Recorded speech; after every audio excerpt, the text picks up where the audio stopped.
Hello नमस्कार, मैं स्वाति राजन sir विद्यापीठ में आप सबका बहुत बहुत स्वागत करती हूँ। जैसा कि आप लोगों ने देखा होगा कि हमारा इस समय बैच यूपीपी का चल रहा है। एकलव्य बैच के माध्यम से यूपीपी के जितने भी पूर्व क्वेश्चन आए हुए हैं उसको हम लोग सॉल्व करा रहे हैं, ठीक है। और 2 पेपर मैंने 2019 का करा लिया है, ये तीसरा पाली का पेपर है। तो चलिए वीडियो स्टार्ट करते हैं, क्वेश्चन सॉल्व करते हैं, देखते हैं क्वेश्चन क्या है।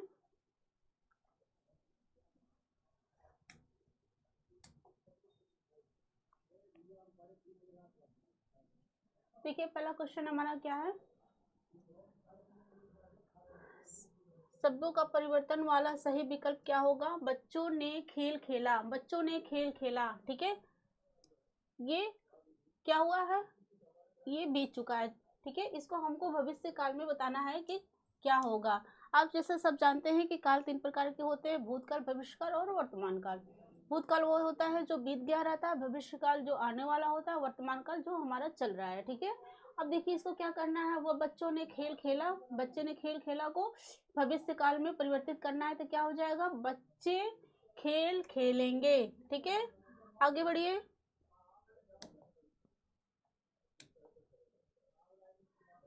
अगला क्वेश्चन देखिए क्या है हमारा। देखिए सर्वनाम से संबंधित 2 पेपर में भी हमने देखा होगा, जाके वीडियो देखिएगा, उसमें जो है काफी क्वेश्चन मिल रहे हैं। सर्वनाम वाले वाक्यों में लिंग का पता किससे चलता है, ठीक है। लिंग का पता किससे चलता है, जो अगर कोई वाक्य दिया है वो सर्वनाम का, सर्वनाम क्या है पहले जान जाइए। सर्वनाम वो है जो संज्ञा के बदले उपयोग की जाती है, संज्ञा के स्थान पे जो शब्द आते हैं उसे सर्वनाम कहते हैं। वह, मैं, तुम, ये, वो, ठीक है। तो क्या पूछ रहा कि सर्वनाम वाले वाक्यों में लिंग का पता किससे चलता है। तो सर्वनाम वाले वाक्यों में लिंग का पता क्रिया से चलता है। कैसे, देखिए जैसे मान लीजिए कि एक उदाहरण है, वह गाना गाती है, ठीक है। तो कैसे पता चला, क्रिया से। अगला क्वेश्चन,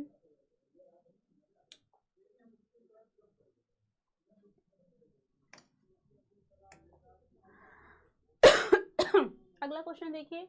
जायसी, जायसी का बहुत पूछा, कल भी पूछा था, परसों भी देखा था हमने क्वेश्चन में। जायसी द्वारा रचित प्रसिद्ध रचना कौन कौन सी है। आप जायसी उठा के उनके सारे देखिए कौन कौन सी उन्होंने जो है काव्य लिखा है, एक बार ससरी निगाहों से देख लीजिएगा आप लोग, ठीक है। जायसी द्वारा रचित प्रसिद्ध रचना कौन सी है। जायसी द्वारा रचित प्रसिद्ध रचना है आपकी पद्मावत। पद्मावत क्या होती है, एक महाकाव्य है।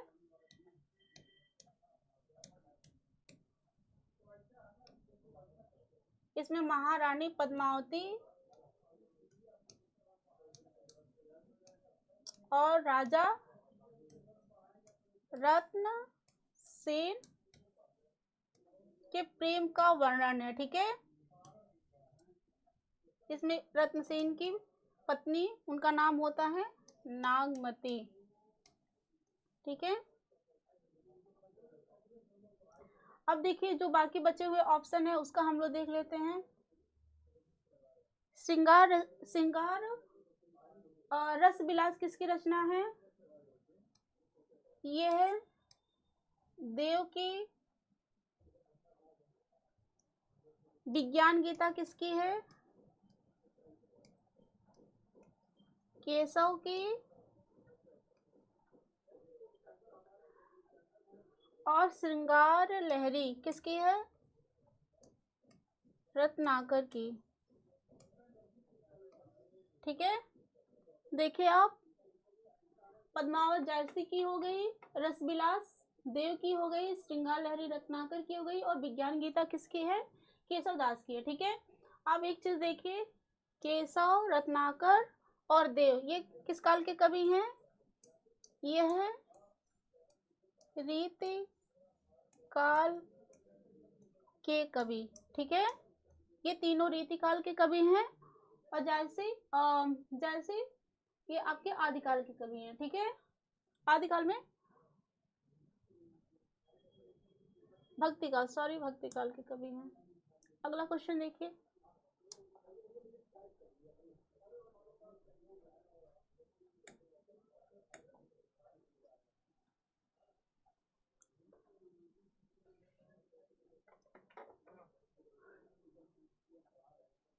दिए गए शब्द का सही स्त्रीलिंग शब्द क्या होगा?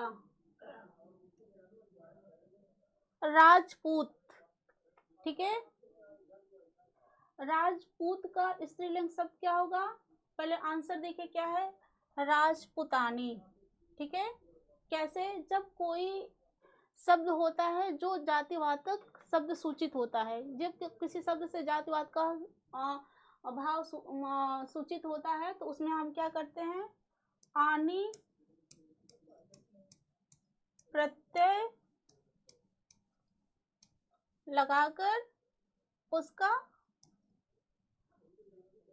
विलोम निकालते हैं। ठीक है, जैसे राजपूत का राजपुतानी, आनी प्रत्यय लग गया। ठीक है, ऐसे एक और देख लीजिए, सेठ का क्या हो जाएगा, सेठानी। ठीक है, आपको समझ में आया? अगला देखिए क्वेश्चन,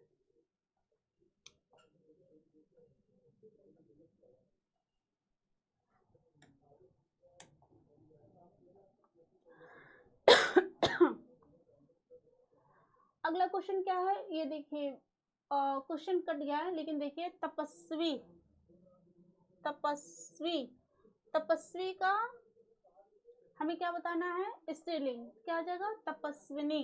ठीक है, पूरा क्वेश्चन जो है प्रिंट नहीं हो पाया है, मिसप्रिंट हो गया है, बहुत ज़्यादा मिसप्रिंट होता जा रहा है, इसको हम सुधार करने की कोशिश करेंगे। आगे देखिए क्वेश्चन,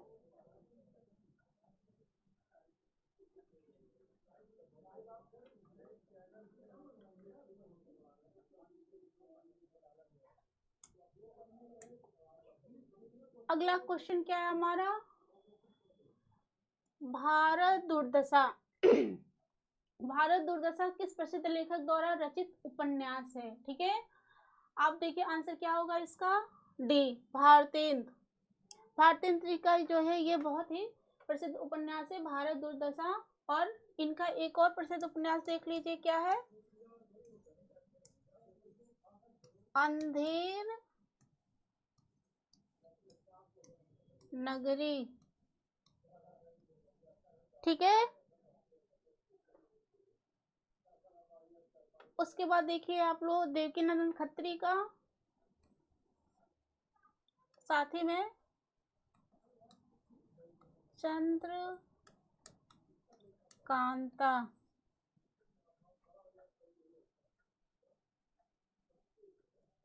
एक और इनका देखिए, भूतनाथ। देवकीनंदन खत्री जासूसी उपन्यासकार माने जाते हैं, ये भी जान जाइए। इससे देवकीनंदन खत्री जो है किससे प्रसिद्ध है, जासूसी उपन्यासों के लिए। ये भी साथ में जान जाइए आप लोग। अयोध्या सिंह उपाध्याय का देख लीजिए, रुक्मणी परिचय। ठीक है,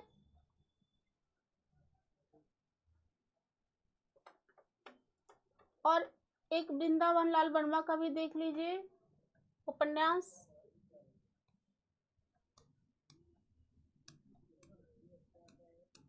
विराट के पद्मिनी। ठीक है, सबका उपन्यास आप लोग ने देख लिया, आगे बढ़िए।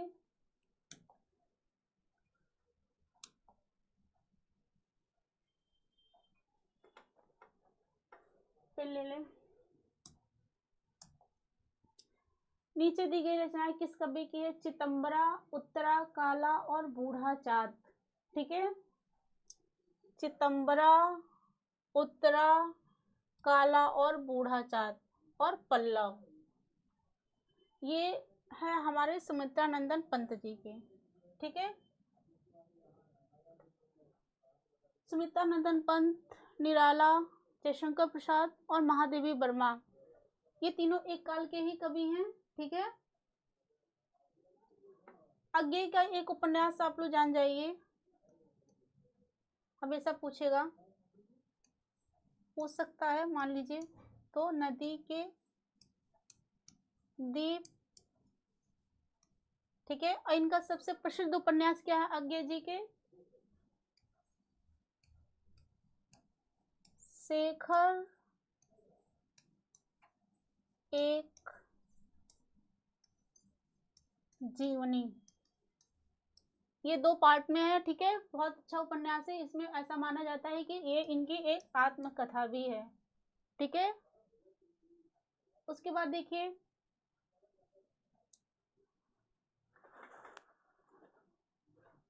केदारनाथ सिंह का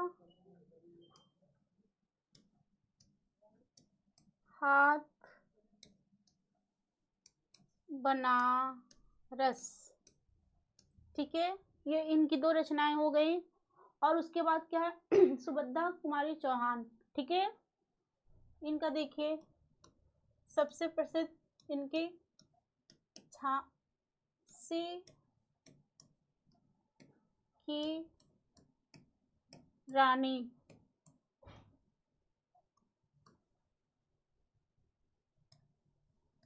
एक और देख लीजिए इनकी रचना वीरों का कैसा हो वसंत। देखिए सिर्फ हम क्वेश्चन नहीं करा रहे हैं, उससे संबंधित जितने भी अदर ऑप्शन दिया हुआ है उससे भी संबंधित हम जो है आपको बता दे रहे हैं, क्योंकि ज़रूरी नहीं कि जो दिया है वही पूछे, इससे भी संबंधित क्वेश्चन आ सकते हैं, इसलिए आप लोग जानते रहिए। आपने पढ़ा होगा सुमित्रा नंदन पंत, सॉरी सुभद्रा कुमारी चौहान की झांसी की रानी, खूब लड़ी मर्दानी वो तो झांसी वाली रानी थी, ठीक है। ये इन्हीं की है।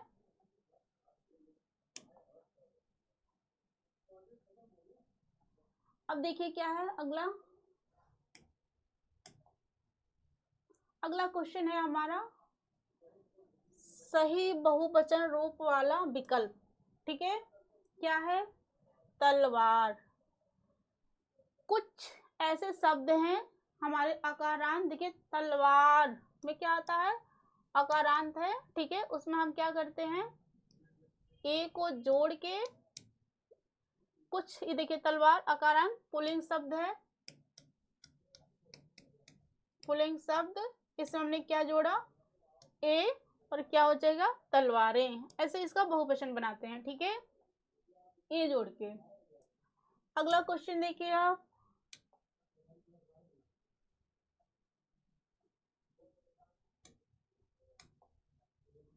ध्यान ध्यान से सुनिएगा आप लोग, अगर एक बार देखिए नहीं देखने का मन कर रहा है तो आप ऐसे लगा के रख दीजिए और उसको बस सुनिए। आप मोबाइल खोलिए और उसको लगा दीजिए, इसकी क्या है जो भी है मतलब यूट्यूब पे, और उसको सुनिए 2 बार 3 बार 4 बार सुनिए। सुनते सुनते आपको जितना मैंने बताया है उतना याद हो जाएगा। ऐसा नहीं कि मैंने सिर्फ आंसर ही बताया है, मैंने उससे भी संबंधित जितने भी ऑप्शन है सारे ऑप्शनों का जो है मैंने डिस्क्राइब किया है, उसका भी अच्छे से व्याख्या की गई है। तो आप एक क्वेश्चन से 4 क्वेश्चन 5 क्वेश्चन तैयार हो रहा है, इसलिए इसको 2 बार 3 बार जरूर सुनिए आप लोग के लिए बहुत उपयोगी है।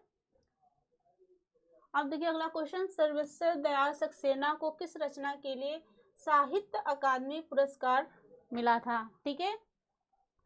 पहले तो जानिए आप कि सर्वेश्वर दयाल सक्सेना की ये जितनी भी रचनाएं हैं सब किसकी है, सर्वेश्वर दयाल सक्सेना जी की है, ठीक है। इनको आपका आंसर क्या होगा, खूंटियों पर टंगे लोग, ठीक है। इसके लिए इनको साहित्य अकादमी पुरस्कार मिला था।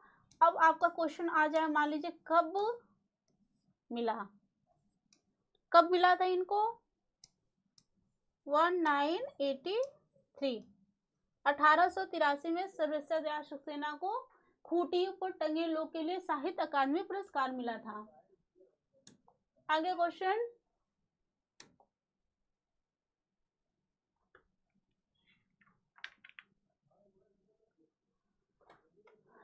हस्व, सॉरी पेन, हस्व व दीर्घ दीर्घ इनमें से किसके प्रकार होते हैं, एक मिनट,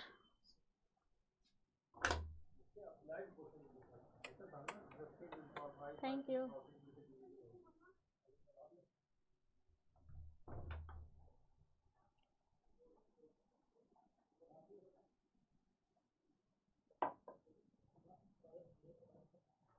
ह्रस्व दीर्घ इनमें से किसके प्रकार होते हैं? पहले आंसर देखिए क्या है आपका। आंसर है आपका स्वर्ग, स्वर, सॉरी स्वर। ठीक है, कैसे?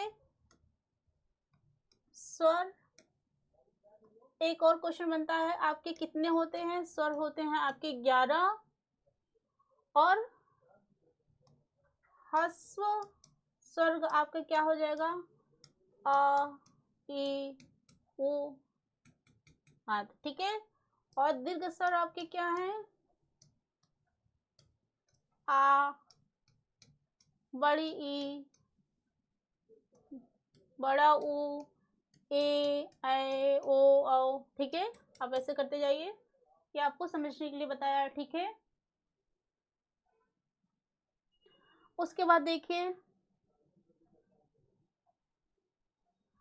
आपका व्यंजन वर्णमाला। देखिए पहले वर्णमाला, 1 मिनट में इसको मिटा दूं ताकि आपको समझा सके। देखिए एक क्वेश्चन से आप ध्यान दीजिए कितना आपको फायदा हो रहा है। ठीक है, वर्णमाला आपके कितने होते हैं हिंदी में?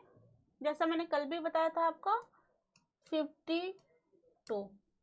ठीक है, और व्यंजन, व्यंजनों की संख्या कितनी होती है? 39। ठीक है, व्यंजनों की संख्या कितनी होती है? 39। आपके मूल व्यंजन कितने होते हैं? आपके मूल व्यंजन होंगे 33। ठीक है, इसमें क्या क्या होगा?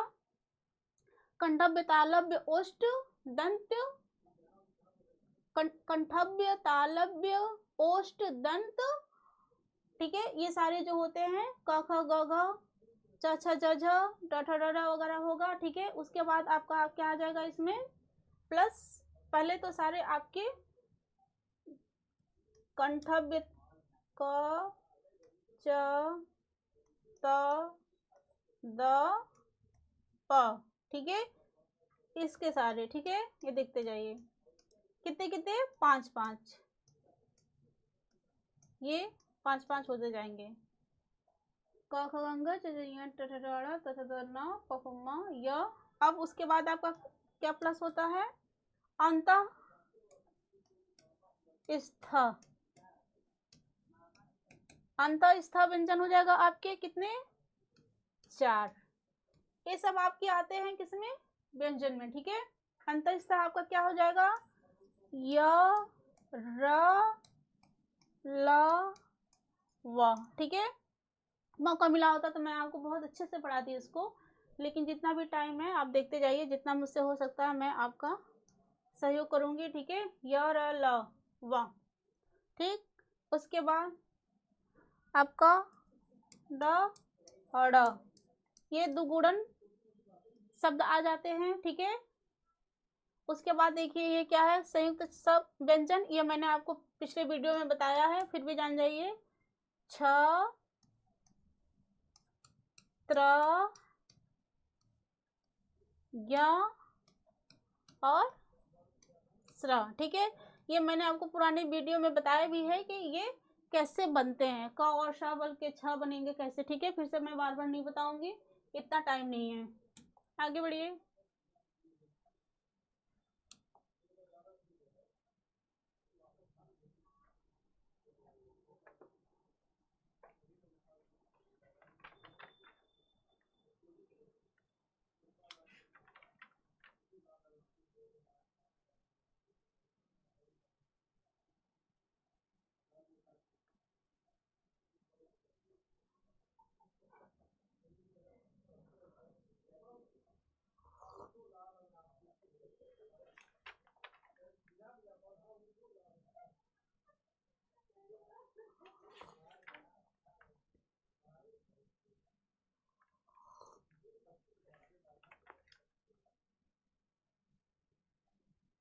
देखिए आप, इनमें से कौन सा व्यंजन उष्म व्यंजन है?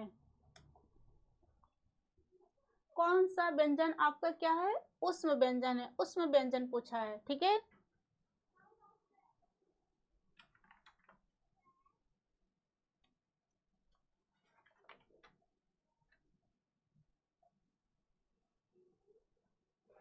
पहले आंसर देखिए क्या होगा।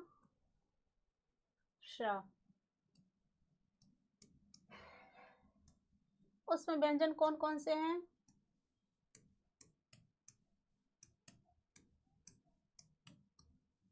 ठीक है, ये आपके होते हैं उसमें व्यंजन।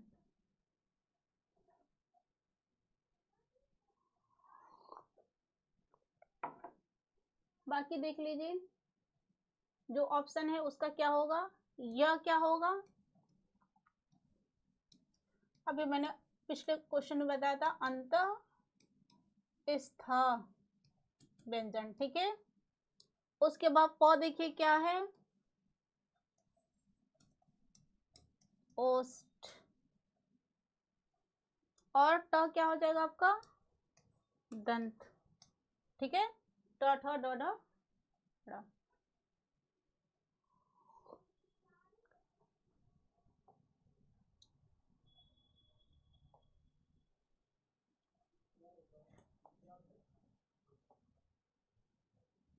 अगला क्वेश्चन देखिए, दी गई जोड़ियों में कौन सी जोड़ी सही संज्ञा व उससे बनने वाले विशेषण पद की है,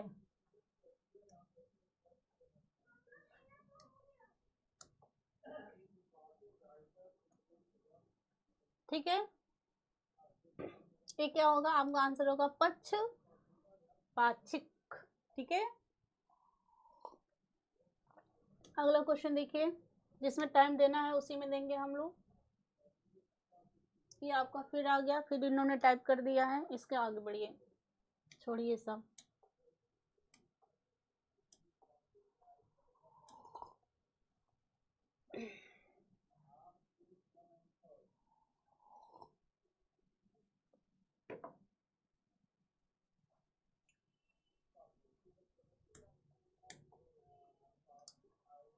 अलंकार का सबसे अच्छा विकल्प काली घटा का घमंड, ठीक है। कौन सा अलंकार होगा, आंसर होगा आपका यमक अलंकार। एक ही शब्द क्या हुआ है, दो बार आया है और दोनों के अर्थ क्या है, अलग अलग है। जब किसी पंक्ति में एक ही शब्द दो बार आए और दोनों के अर्थ अलग अलग हो तो उसे क्या कहेंगे, यमक अलंकार कहेंगे, ठीक है। ये देखिए घटा यहाँ है, घटा ये है, किसका अर्थ जानिए,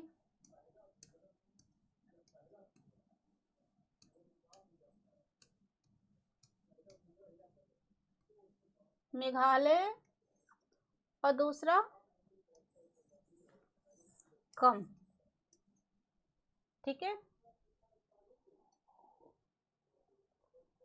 मैंने आपको बताया था, उस परीक्षा भी बता चुके हूँ, जब उपमेय में उपमान का आरोप किया जाता है, संभावना व्यक्त की जाती है, तो उसे उत्प्रेक्षा कहते हैं। इसको पहचानने का तरीका है मनमानस जनजानस, आपके शब्द आएंगे उसमें पंक्ति में, उससे आप पहचान सकते हैं। अतिशयोक्ति अलंकार क्या होता है, ये भी मैं बता चुकी हूँ पिछले वाले वीडियो में। जब किसी बात को बहुत बढ़ा चढ़ा कर कही जाती है तो उसे अतिशयोक्ति अलंकार कहते हैं। जैसे हनुमान की पूंछ में लगन न पाई आग, सारी लंका जल गई, देखे निशाचर भाग, ठीक है। मतलब कि इसका अर्थ है कि हनुमान की पूंछ में अभी आग लगी ही नहीं, तब तक सारी लंका जल गई, जिसको देख के सभी राक्षस भाग खड़े हुए, ठीक है। उसके बाद उपमा अलंकार। उपमा अलंकार क्या होता है, जब किसी एक वस्तु को दूसरी वस्तु से सेम बराबर मान लिया जाए तो उसे उपमा अलंकार कहते हैं। इसका उदाहरण देखिए उपमा का, ये भी मैं बता चुकी हूँ लेकिन एक बार फिर से बताती हूँ आपके रिवीजन के लिए। नीलिमा चंद्रमा जैसी सुंदर है। नीलिमा की सुंदरता का वर्णन जो है, तुलना किसे की गई है, चंद्रमा से की गई है, ठीक है। तो ये क्या हो गया है आपका उपमा अलंकार, ठीक। आगे देखिए क्वेश्चन,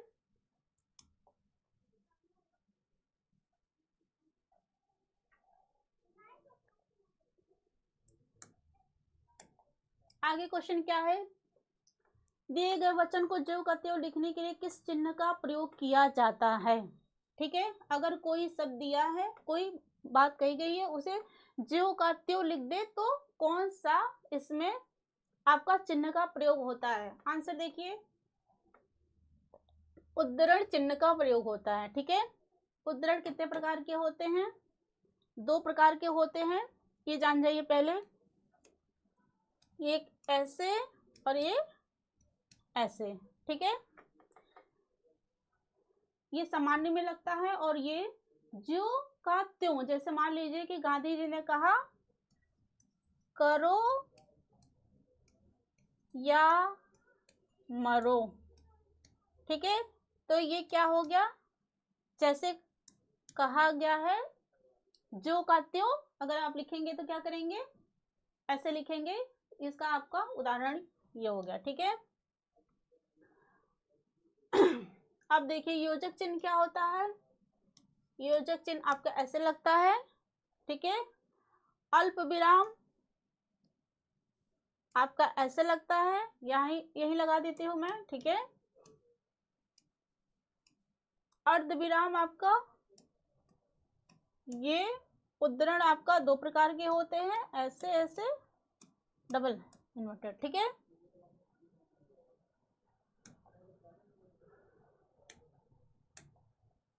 आगे क्या क्वेश्चन है हमारा, सॉरी,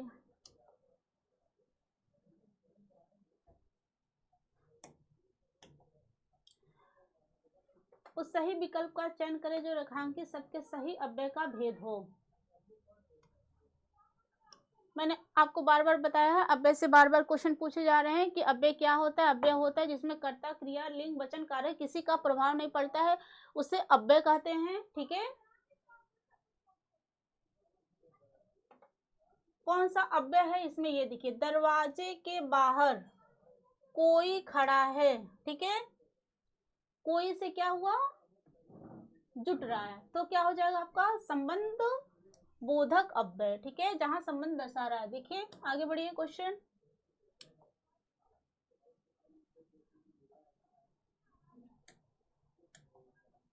आगे हमारा क्वेश्चन क्या है, निर्देशानुसार, ये भी वाक्य परिवर्तन का है, वाक्य परिवर्तन वाला सही विकल्प बताना है। आप इस किताब को पढ़े हैं। ठीक है, आप इस किताब को पढ़े हैं, इससे आपको बताना है। अच्छा, कर्मवाचक में क्या होगा, ठीक है, कर्मवाचक में क्या होगा, जब कर्ता में क्या हो जाए तृतीया, और क्रिया में, देखिए मैं ये कई बार आपको बता चुकी हूँ, कर्मवाच्य, कर्मवाच्य,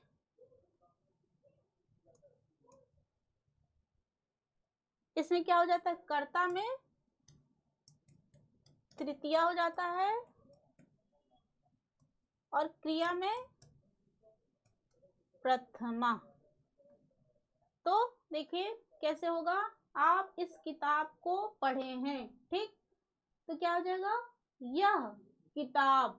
ठीक है, आपके द्वारा, कर्ता ने कर्म को करण से द्वारा, तृतीया है आपका, द्वारा पढ़ी गई है, तो आंसर क्या होगा आपका सी।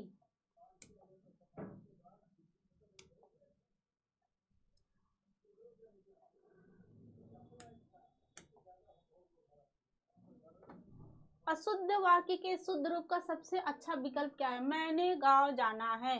देखिए क्या हो जाएगा, मुझे गांव जाना है, आपका आंसर हो जाएगा। आगे का क्वेश्चन देखिए,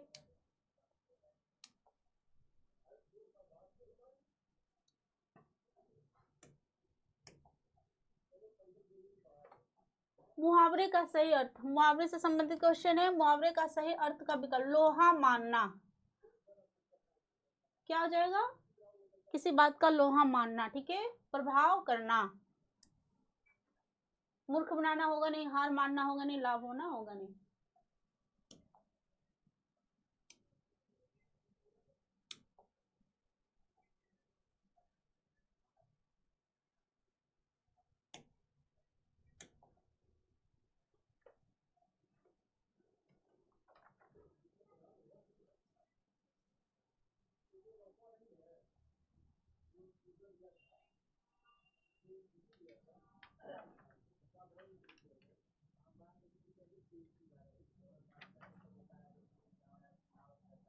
छंद में प्रयुक्त अक्षर को क्या कहा जाता है? ये तो बहुत इजी है। छंद में प्रयुक्त अक्षर को वर्ण कहा जाता है। ठीक है। व्यंजन मैंने आपको बताया ही कितने प्रकार के होते हैं। ठीक है। चरण आपको मैंने बताया ही कि 4 प्रकार के होते हैं। ठीक है।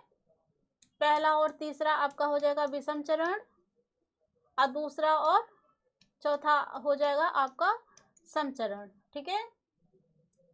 एक चीज जान जाइए, छंद शास्त्र को क्या कहा जाता है? पिंगल। ये भी क्वेश्चन आपका पूछ सकता है, पिंगल शास्त्र भी कहा जाता है। ठीक है। छंद को पिंगल शास्त्र भी कहा जाता है। ये हमेशा इसमें 4 चरण होते हैं, लेकिन कभी कभी 6 चरण भी होते हैं, जैसे कुंडलिया, छप्पे आदि में 6 चरण होते हैं। ठीक है।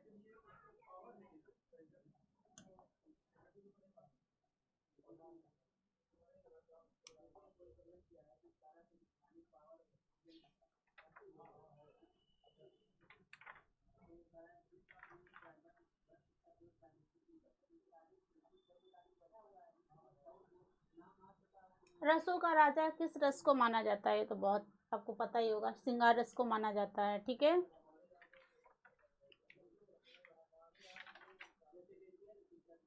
रसों का राजा किसे माना जाता है? श्रृंगार रस को माना जाता है। इजी क्वेश्चन है। रस 8 प्रकार के होते हैं, बाद में और भी रस जोड़ दिए गए। कहाँ गया? श्रृंगार रस। ठीक है। श्रृंगार का अस्थाई भाव क्या होता है? थोड़ा इसकी व्याख्या कर ली जाए। श्रृंगार का अस्थाई भाव रति होता है। ठीक है। श्रृंगार रस 2 प्रकार के होते हैं, संयोग श्रृंगार और दूसरा वियोग श्रृंगार। ठीक है। करुण रस संयोग श्रृंगार के बारे में आप लोगों ने जान लिया। अब देखिए बाकी रस है उसके बारे में भी जान जाए। करुण रस का स्थायी भाव क्या होगा? शोक। वीर रस का स्थायी भाव क्या होगा? उत्साह। हास्य रस का स्थायी भाव क्या होगा? हास। ठीक है। वीर रस का उदाहरण आप देखिए, वीर तुम बड़े चलो, धीर तुम बड़े चलो, सामने पहाड़ हो, सिंह की दहाड़ हो। आपने कविता बचपन में पढ़ी होगी। ये क्या है? वीर रस का उदाहरण है। ठीक है। करुण रस का हाय लुट गया यही संसार, सिंदूर बना अंगार। आपने जो है कहीं पढ़ा होगा, ऐसे आया तो आप उसको मार दीजिए। ठीक है। आगे बढ़िए। अगर हम रस पढ़ाते हैं डिटेल में तो पूरा आपको समझाते हैं।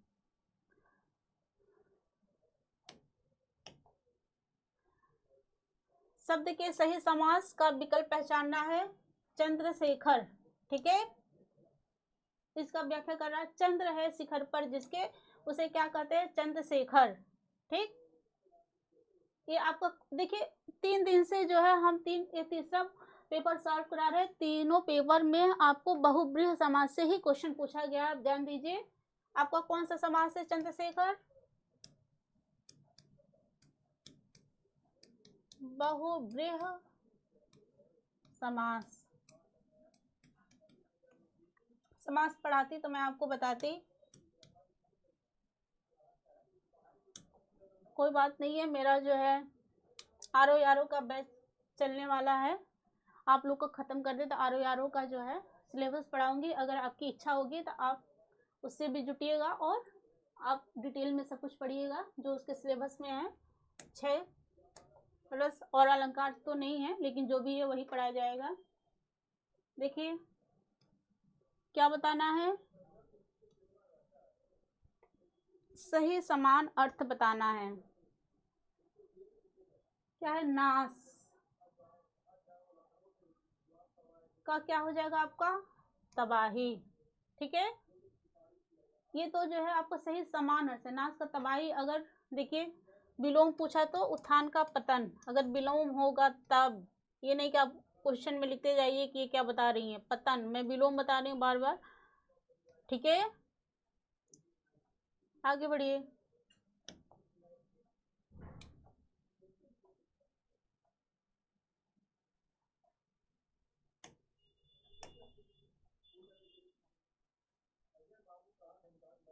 एक शब्द बताना है जिसका उत्साह नष्ट हो गया हो, उसे क्या कहेंगे? जिसका उत्साह नष्ट हो गया है उसे कहेंगे हतो उत्साही। आंसर क्या होगा आपका? सी। और जिसे जानने की इच्छा हो उसे क्या बोलते हैं? जिज्ञासु। जिसे जानने की इच्छा हो उसे क्या बोलते हैं? जिज्ञासु। ठीक है, खत्म करिए। अगला क्वेश्चन देखिए।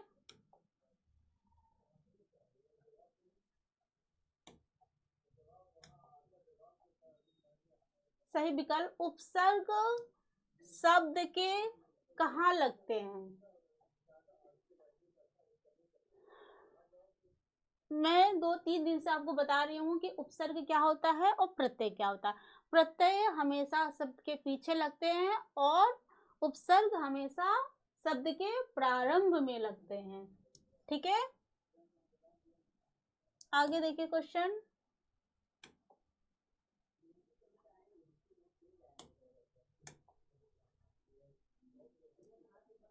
एक शब्द दिए गए शब्द का सही तद्भव रूप।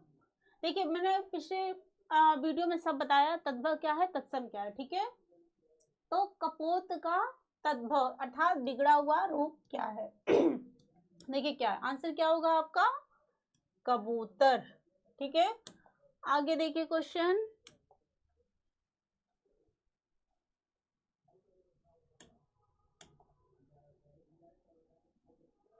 अनेकार्थी शब्द।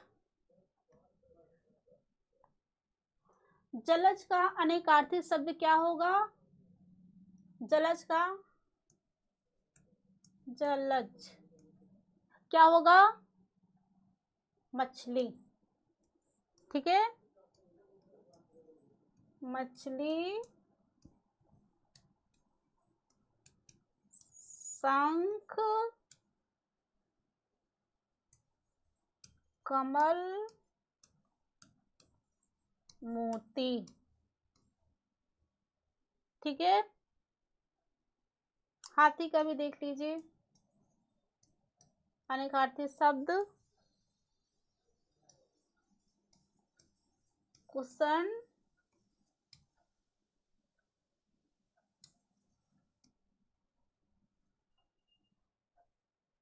सॉरी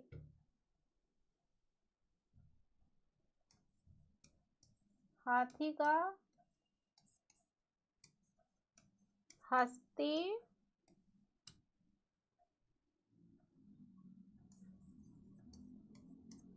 अस्तित्व और हैसियत। नीचे लिख दे रही हूं मैं, हैसियत।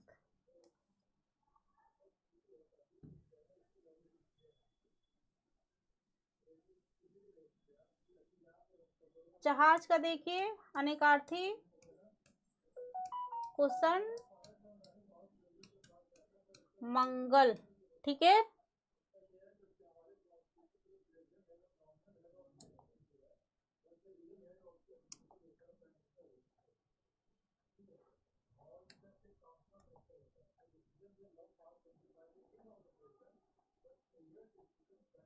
अच्छा। निम्न वाक्य का पूर्वकालिक क्रिया परिवर्तन वाक्य बताता है। बच्चों ने गृह कार्य किया, वे खेलने लगे। पूर्वकालिक क्रिया क्या होती है? एक दूसरे से जुड़ती है, जिसमें क्या होता है कि पूर्वकालिक क्रिया में क्या होता है, मैंने बताया है कि एक क्रिया अभी समाप्त होती है और दूसरी उसके साथ ही स्टार्ट हो जाती है, प्रारंभ हो जाती है, उसे पूर्वकालिक क्रिया कहते हैं। देखिए क्या होगा, बच्चे ने गृह कार्य किया, वे खेलने लगे, तो क्या होगा इसका उचित, बच्चे ने गृह कार्य करके खेलने लगे। ठीक है, ये होगा आपका आंसर।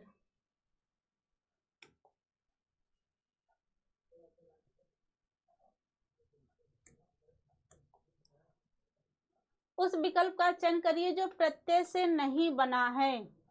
ठीक, देखिए प्रत्यय कहाँ लगता है, मैंने आपको बताया है कि शब्द के हमेशा अंत में लगता है। चिकनाहट, आहट, प्रत्यय, नी प्रत्यय, प्रत्यय, इसमें हुआ बखूबी। ठीक है, इसको कैसे करें, ब अलग करिए और खूबी अलग करिए, तो इसमें क्या लगा है आपका आगे, उपसर्ग, अर्थात हमारा डी में उपसर्ग लगा है, प्रत्यय नहीं लगा। आंसर क्या हो जाएगा हमारा, डी। आगे देखिए, संधि विच्छेद आपका फिर आया, संधि विच्छेद से संबंधित क्वेश्चन। उल्लास, उल्लास का देखिए पहले आंसर क्या होगा आपका, उल्लास का आंसर होगा उत्धनलास। उल्लास कौन सी संधि है ये जानिए पहले,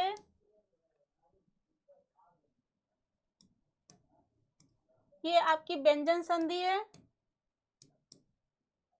जब किसी शब्द के अंत में त और द आए तो क्या हो जाता है, ल में परिवर्तित हो जाता है, और दूसरे शब्द के स्टार्ट में ल हो तो। ठीक है, इतना जल्दी जल्दी में इससे ज्यादा क्या समझाया जाएगा आपको।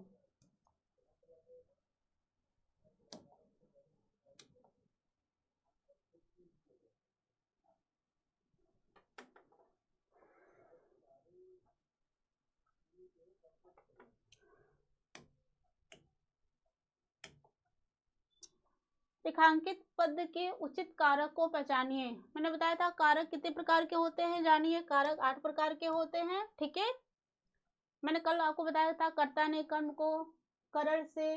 ठीक है, तो हे प्रभु रक्षा कीजिए, क्या हो जाएगा आपका, संबोधन कारक हो जाएगा, क्योंकि संबोधन हे भो हरि, ये 8वां विभक्ति है। ठीक है, विभक्ति इसकी 8वीं हो जाएगी।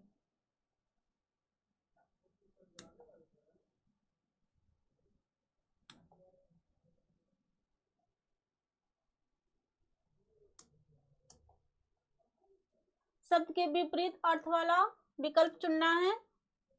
विलोम संयोग का क्या होगा, विपरीत संयोग मतलब मिलना, वियोग बिछड़ जाना, आंसर क्या होगा आपका, वियोग। उपयोग का दुरुपयोग, ये भी जान जाइए। ठीक है,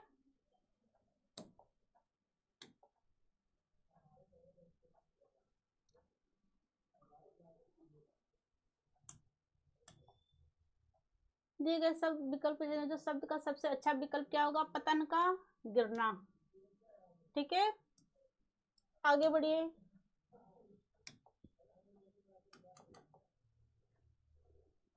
क्वेश्चन आपके समाप्त हुए।